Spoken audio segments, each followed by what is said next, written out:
true and that that is real.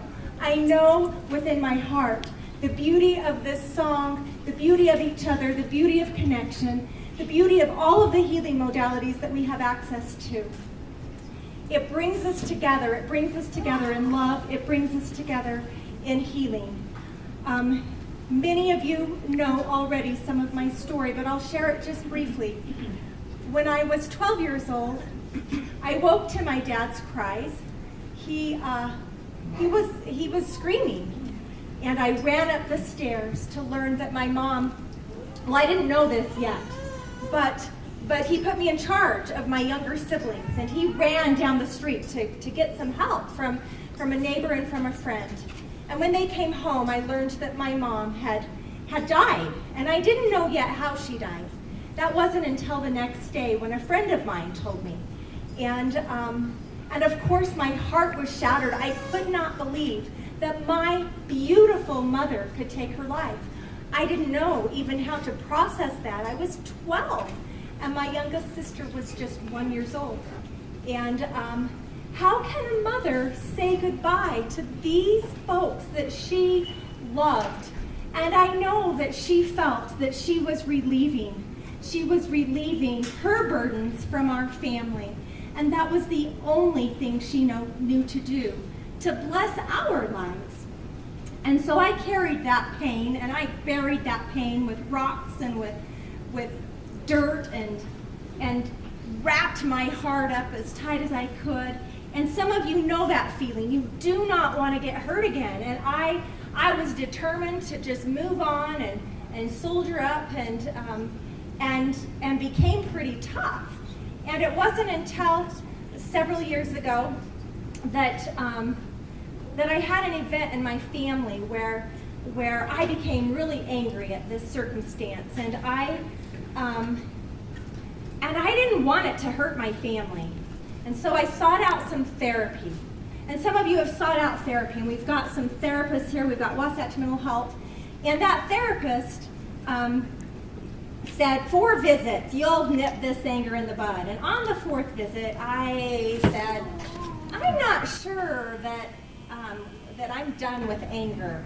And I think maybe I need to look at my mom's suicide death.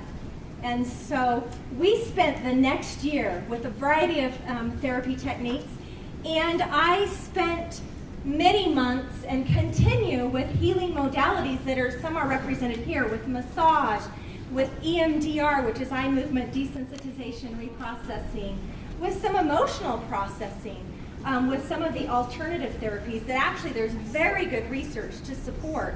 Meditation. We've got a woman who offered her gift of meditation for today, and so you'll have that opportunity to visit her and to learn some meditation skills.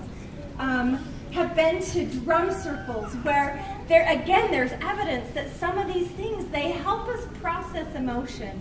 And so I began this healing journey, and I could feel my mom, that angel, there am I with you. And I felt her walk right beside me, and I knew that I was supposed to share the story of her life and the story of her death. So when I had an accident 3 years ago and wasn't able to return to work, that's what I did. I set out to write that story so that other lives can be touched. And that's what you all have the opportunity to do, to heal your own hearts and to then reach out in love and compassion and support, and like Greg talked about, to save a life, and then to give life back to those of us who are grieving and those of us who hurt.